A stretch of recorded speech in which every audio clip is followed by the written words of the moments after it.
There are 9 Egyptian gods considered to be the most well known. They are referred to as the Ennead, and here's who they were.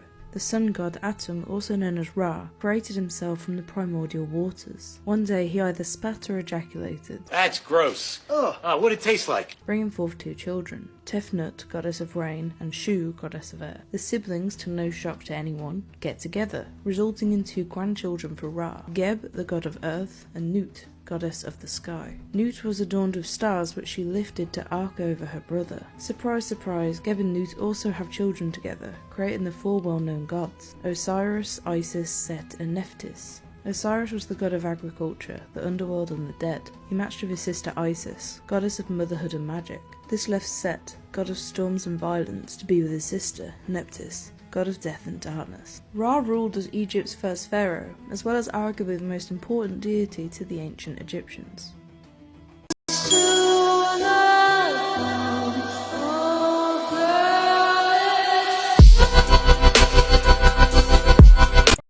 But a dream is not reality.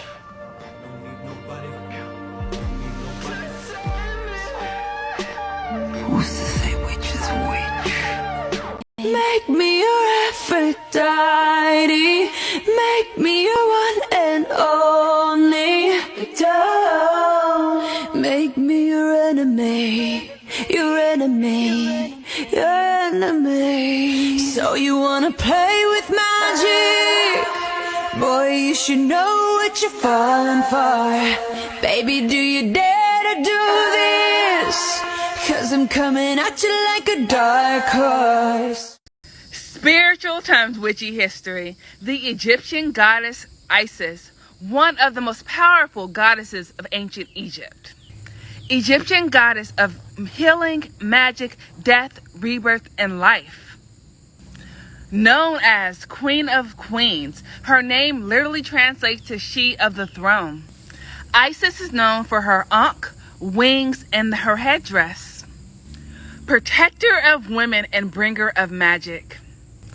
Wife and sister of the god Osiris and mother of Horus. In a myth, she was actually able to find her husband's body parts and bring him back to life for one day. Some myth says that she transformed to the queen of the universe. Goddess Isis has a message for you right now. Okay, so Portal of Light. What I'm getting right now is you are a natural born healer. Healing doesn't have to be through energy work. It doesn't have to be through standing over somebody doing Reiki. You can heal people through your words, through your love. It feels like you are coming out and realizing that you are not the person or the box or the limits that you put yourself in. She's showing me it feels like a big yellow flower coming out from your chest. Like, holy crap, you are stepping into that power of that healing voice that you have. It feels like a voice, like, I don't know if you sing or maybe you've thought about public speaking, but it feels like it's all voice related. Like, you are a natural healer. Hey, I'm glad you're back with your bitch. I mean, who would want to hide this? I will never, ever, ever, ever, ever be your side chick. I put the thing, getting single. Ain't worried about a ring on my finger. So you can tell your friend. You see, there's more to the story of Goddess Isis. After receiving the throne from God Ra, the god of the sun and so on, she passed the throne to her son, God Horus. That is who you see her breastfeeding. That is who you see standing between God Osiris and her. He is the one, the New World Order. The rise of Christianity plagiarized his story from. He was born from a virgin on December 25th, that's a fact. He was adorned by 3 kings. He started baptizing at the age of 30. He also had 12 disciples. And he healed many, walked on water, raised the dead, and more. Oh, and there's no record of him ever dying. There is no record of any of the gods and goddesses ever dying. But there is plenty of proof of their existence, even after all of these centuries. You see, the church stole this story from Egypt, as many tried to do over the centuries, hence the New World Order and the New World Order of the New Ages. Yes, the gods and goddesses were dark colored, just like all of the Egyptians were back then, and many are now. Yes, the hate is deeply rooted, to be continued.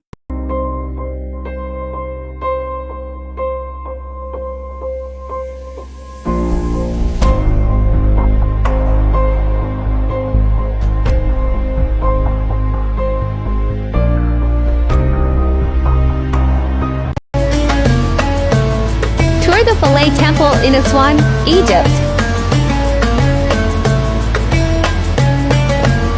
The temple was built on Philae Island and moved to Ajelkia Island. It was a pilgrimage site for Egyptians, Nubians, Greeks, and others. It was built to honor the Egyptian goddess Isis.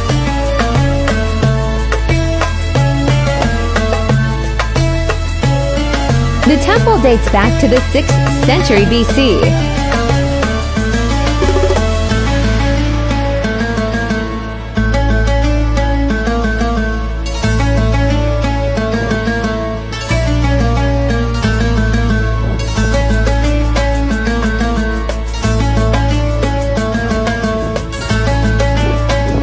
Part 1 of the goddess series is here, and we are starting with my favorite goddess, the goddess Isis, the goddess of magic, alchemy, and healing.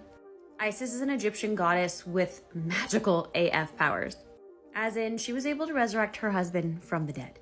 That's how magical she is. She brings with her a golden light with these oranges and yellows and reds, and really helps you to work on your solar plexus and your sacral. So helping you really tap into your worthiness, abundance, and your power and confidence. Some of the signs she gives that she is present is anytime that you see anything Egyptian like hieroglyphics or pyramids, anytime that you see a vulture, that is an animal associated with her, or the key of life called the Ankh.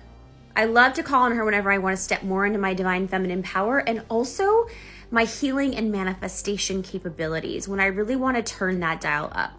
Let me know below, how do you feel? Do you feel a connection with this goddess? And if you want to dive deeper into learning about the goddesses, make sure to check out my Goddess Frequency membership. It's a monthly membership that we learn about a new goddess each month with transmissions and activations, and 2 calls a month to really embody the magic of each divine feminine goddess. The goddess Isis has a message for you. Follow for more insights. I knew my worth. On the bottle from my get just what I like.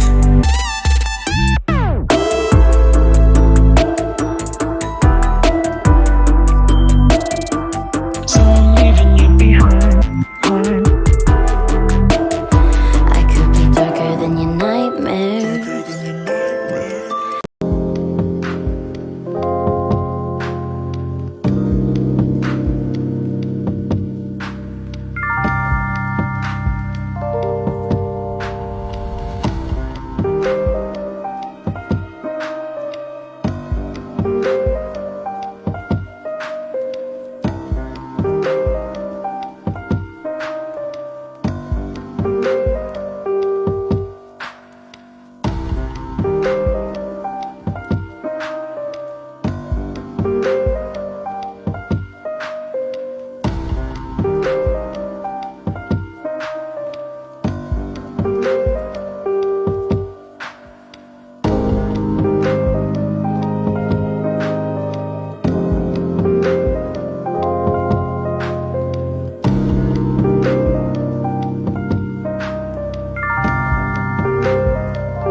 Educational rant here. Oh God, if I keep hearing the same fucking bullshit I keep hearing about Isis, it's gonna fucking drive me crazy.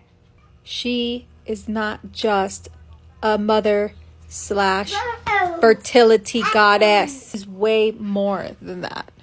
She was more than that before that was. Let's talk about some of her names, shall we? Dreaded one of the city of dead, mistress of wrath, the mysterious one, the mistress of magic, queen of souls. This is my personal favorite. She who is greatly feared in the Duat. The list goes on. You get the gist of it. And there are stories of her showing her cunning and manipulative side. And if you're interested in hearing that, comment and like, and I'll do a part 2. And all of a sudden, everybody wanted to forget this dark feminine energy about her.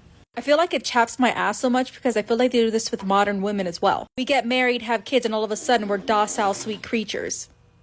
It's part of who she is. Stop trying to create her into this docile, gentle creature, which she sometimes is, but just like women of today, we're a lot more than that. We're more complicated. In summarization, put some respect on her name. You guys wanted it, part 2. So this particular story comes from a manuscript called the Turin Papyrus. It's an ancient Egyptian manuscript dated from 1292 to 1190 BCE, and it was actually a manuscript of how to remove poison from a patient. Here we can see Isis's more dark femme energy that people don't really talk about. So in the beginning of this story, it talks about how Isis was wise beyond her years, but she was more rebellious than 1,000,000 men and more to be reckoned with than 1,000,000 spirits. She wasn't ignorant of things that occurred for heaven and earth, but still in her heart, she craved more. She wanted to be more powerful. She wanted to have equal rank and power of the sun god Ra. So she decided the only way that she could get that is by knowing the secret name of Ra, who no one but himself knew. So at this time, the sun god Ra was very old and he was said to just drool all the time. She took this as an opportunity and grabbed some of the spit that fell on the ground, combined it with clay, and created a very poisonous snake. The snake was created in a way that it would lay motionless in her hand so it wouldn't hurt her. She then placed the snake on a part of a path that she knew Ra strolled upon every day. Sure enough, Ra came across the snake and it bit him. Story says that he screamed so loud, heaven and earth heard him, and the pain made his limbs shake. All the god and goddesses ran to him after hearing his cry. They started weeping because he was clearly on his deathbed. And he wasn't able to heal himself because the snake was created out of his own spit. Clever, clever. So Isis runs in and acts like she doesn't know. She's putting up this act. And she's saying, Divine Father, please tell me what happened. He then recounts what happened to her as if she didn't know already. She goes on and tells Ra that, lucky for him, she can heal him, but she's going to have to know his secret name in order to do so. Obviously, he's very hesitant, but he gives in and says, yes, I'll go ahead and tell you. And then after he agrees to that, she says, wait, there's more. I also need you to give my son Horus your 2 eyes. You know, the sun and the moon. Again, him being desperate, literally facing his own death, agreed.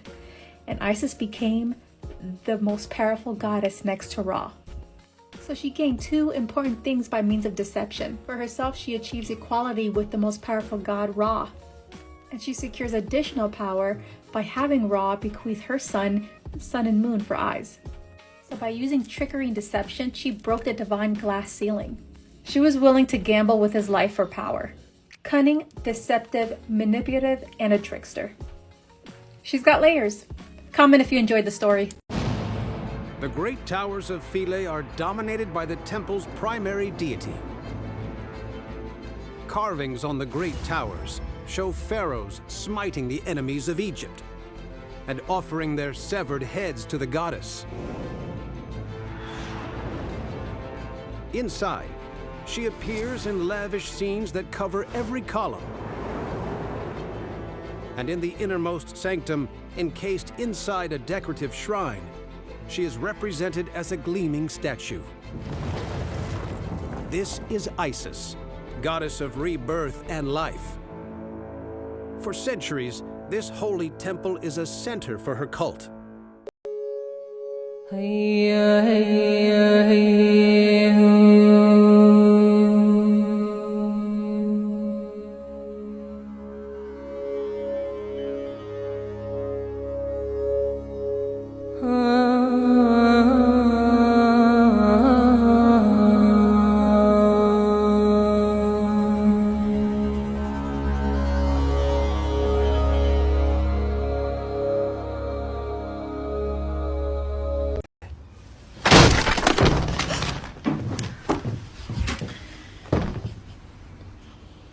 Ding dong.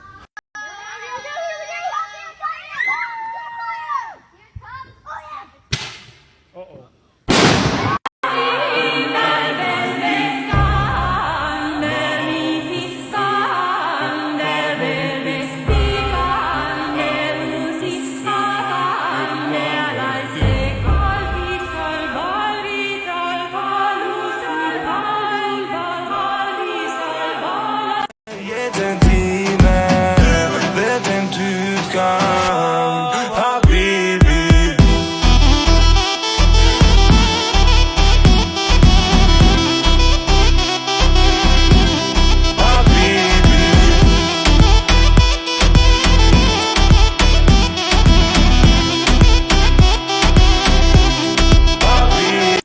behind every great girl boss is a very supportive man-wife. You're doing great, sweetie. Keep her up. Let's talk about Isis, queen of the throne. She who is rich in spells, the one who is all, mother of all gods. Origin, Egypt. Maybe the most venerated goddess on earth. There is no miracle that she cannot perform, such as resurrecting the dead, restoring fertility, also because she has walked every walk of life. Isis is a cow goddess. Her favorite people, theoretically, everyone, but especially women, single mothers, orphans, occultists, and mariners. She may manifest as a beggar, a swallow, a cow, or pretty much whatever she likes, because she can turn into any form that she wants at any time, at any will. This speaks to her strength and power. Her allies are known to be... Welcome back to the Chemist series, and today we're going to talk about Auset. Auset is the goddess of magic and beauty, and she's the mother of Heru. Auset is the most relatable goddess just because she experienced fear and self-doubt just like humans do. Unlike any other god or goddesses, they usually don't experience nothing like that, but Auset did. So Aset was married to Asar. Asar was then murdered by his brother Set. Set is the god of chaos. He was jealous of his brother because he was infertile. He couldn't produce kids on his own, and he was jealous of how powerful and how he was able to, have kids. So one day, Set decided to murder his brother, chop up his body pieces, and located them all over the world. Auset was devastated, but she decided to go and retrieve all of his body parts. She retrieved all his body parts except one part, which was his private part, which she made out of gold. Gold, of course, because gold holds a lot of energy. With the help of the god of wisdom, she was able to call his soul back to his body.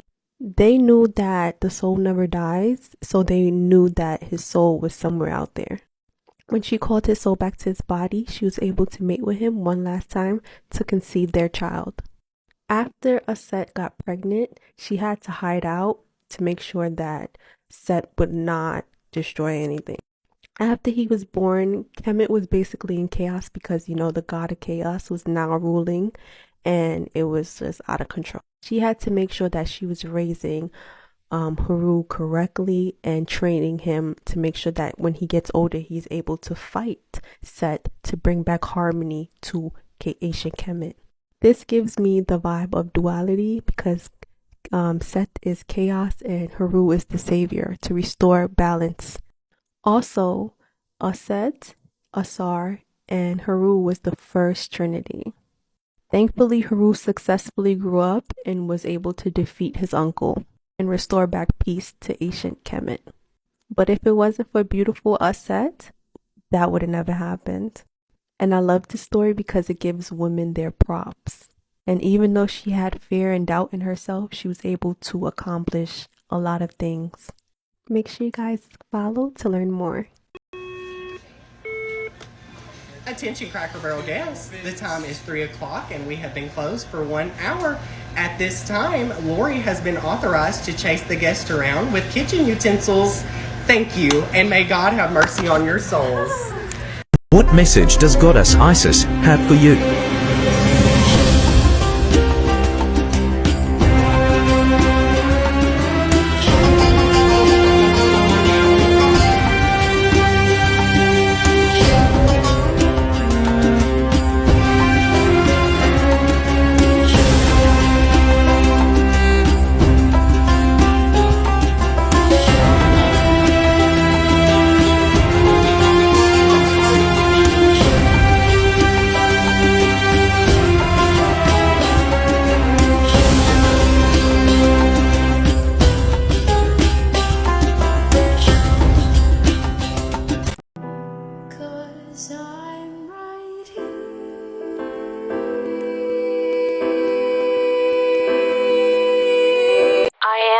Goddess of Egypt, worshipped throughout the land. I am the most powerful deity. People rise and fall by my hand. I am the mighty queen of Egypt. more powerful than the sun god Ra. I brought my husband back from the dead. Only I can defy nature's laws. I am the mother goddess of Egypt. People pray to me in need. I am the goddess of magic and life. I provide the air that they breathe. I am Isis of Egypt, the true ruler of the heavens. Even the most powerful of gods must bow down in my presence.